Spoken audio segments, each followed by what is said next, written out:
Hello everyone, welcome to Gagan the deserving India IAS institute Chandigarh. मेरा नाम इंद्रजीत है। आज हम लोग डिस्कस करेंगे साइंस से रिलेटेड एक बहुत इंपॉर्टेंट करंट अफेयर। देखो, थोड़ा स्टैटिक भी है, थोड़ा करंट भी है। जूस मिशन, ऐसा नहीं है कि ये जूस ना, इसको थोड़ा मुझे तो फनी सा लगता है। जुपिटर के लिए एक मिशन लॉन्च किया गया था, तो इसमें कुछ रिकॉर्ड्स करेंगे। ये लूनर अर्थ फ्लाई बाय करेगा। फ्लाई बाय का मतलब है कि इसके बहुत नजदीक से गुजरेगा। ठीक है, तो कुछ रिकॉर्ड्स को ये तोड़ेगा। देखते हैं क्या मसला है, क्या पूरी बात है। द यूरोपियन स्पेस एजेंसी, पहले आपने ये ध्यान रखना है कि जूस मिशन को जो जुपिटर के लिए लॉन्च किया गया था, उसे किस इंटरनेशनल या सॉरी किस स्पेस एजेंसी ने छोड़ा था, उसे लॉन्च किया था। That was European space agency. दुनिया में है ही कितनी, जापान की, रशिया, चाइना, आपका इंडिया, ठीक है, आपका नासा, मतलब बहुत कम है स्पेस एजेंसी। हर देश की स्पेस एजेंसी नहीं होती है, ये भी ध्यान रखना है। European space agency is about to perform a very important and a new kind of move on its JUICE mission. This move, called a Lunar Earth Gravity Assist, it will use both the moon and the earth to help change the spacecraft speed and direction. ठीक है, अब बिल्कुल layman language में समझे ना। देखो, हर चीज का गुरुत्वाकर्षण होता है। Every object has its own gravity. ठीक है, अब हम ग्रेविटी की थ्योरी में नहीं उलझेंगे, वरना लेक्चर बहुत लंबा हो जाएगा और इररेलेवेंट भी हो जाएगा। आप इतना समझो कि धरती की एक अपनी गुरुत्वाकर्षण है, एक अपनी ग्रेविटी है, और मून की अपनी ग्रेविटी है। ये अर्थ से फ्लाई बाय करेगा और इस ग्रेविटी का यूज करके अपनी स्पीड और डायरेक्शन दोनों को चेंज करेगा। डायरेक्शन चेंज करेगा, स्पीड को एनहांस करेगा। It is the first time a spacecraft will use two different celestial bodies in this way. This maneuver is crucial and will greatly affect how the rest of the mission goes. ठीक है, ये है basic objective, common sense की बातें हैं। Juice mission क्या है? It stands for Jupiter IC moon explorer, is a spacecraft created to study the moons of the Jupiter, especially Europa, Ganymede and Callisto, to see if they could support life. Objectives क्या है? इस पूरे mission के objectives क्या थे जब इसको launch किया गया था? To create detailed maps of the moon surface and look beneath them into the prove the potential habitable environments by analyzing the water bodies underneath. To create a comprehensive picture of Jupiter by trying to understand its origin, history and evolution. To focus will be on Ganymede, the largest moon of the solar system, which generates its magnetic field. इसकी अपनी magnetic field है। मतलब देखो, दो it is a moon, moon क्यों कह रहे हैं हम इसे? क्योंकि ये जुपिटर के आसपास वो कर रहा है, रिवॉल्व कर रहा है, बट इसकी अपनी मैग्नेटिक फील्ड है, which is a very important thing. ठीक है, अर्थ की तरह ही हो गया ना, अर्थ की भी तो अपनी मैग्नेटिक फील्ड है, तो इसकी भी अपनी मैग्नेटिक फील्ड है। It is acting like a planet.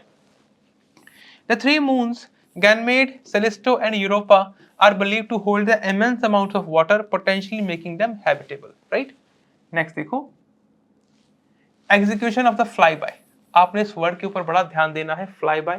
Juice, this will be something very important. ये हो सकता है आपके प्री में ऐसा सवाल पूछ लिया जाए कि ये news currently news current affairs में थी या न्यूज में थी, what is it, right? Mains में ऐसा सवाल भी पूछा जा सकता है, और एसएससी लेवल के एग्जाम्स में तो ऐसा सवाल पक्का आना है, गारंटी से आना है। ठीक है, तो अगस्त 19 2023 को it will fly close to the moon which will slow it down a bit. उसके बाद 25 hour later, 24 hours later, JUICE will come near earth when earth's gravity will slow it down and even more. Challenges की बात करें, manoeuvre, the manoeuvre needs to be done with a very careful timing and the exact position. क्यों? अब जब आप किसी चीज की ग्रेविटी का उपयोग कर रहे हो, तो प्रेसिजन बहुत इंपॉर्टेंट है। अगर ये प्रिसाइज नहीं होगा, प्रेसिजन कम होगा, तो सोच के देखो, ग्रेविटी जरा सी कम रह गई, मतलब आप मान लो थोड़ा सा पीछे रह गए पॉइंट से, तो आपके ऊपर ग्रेविटी का उतना असर नहीं पड़ेगा स्पेसक्राफ्ट के ऊपर, तो जो पूरा मैन्यूवर है वो फेल कर जाएगा। अगर ये जरा सा आगे हो गया, तो ग्रेविटी पुल ज्यादा हो सकता है, और हो सकता है पूरा क्रैश ही कर जाए। तो ऐसे में precision, timing is highly important, highly crucial. ठीक है, उतना जोर में दे भी नहीं सकता शब्दों से जितना ये इंपॉर्टेंट है। It is like trying to drive through a narrow halfway with a very high speed, described by a spacecraft operation manager. ठीक है, the main goal of the mission is to find out if any of the Jupiter's icy moon could support life.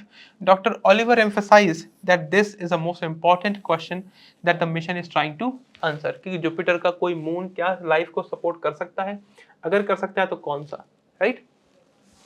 Fly bye के benefits क्या होंगे?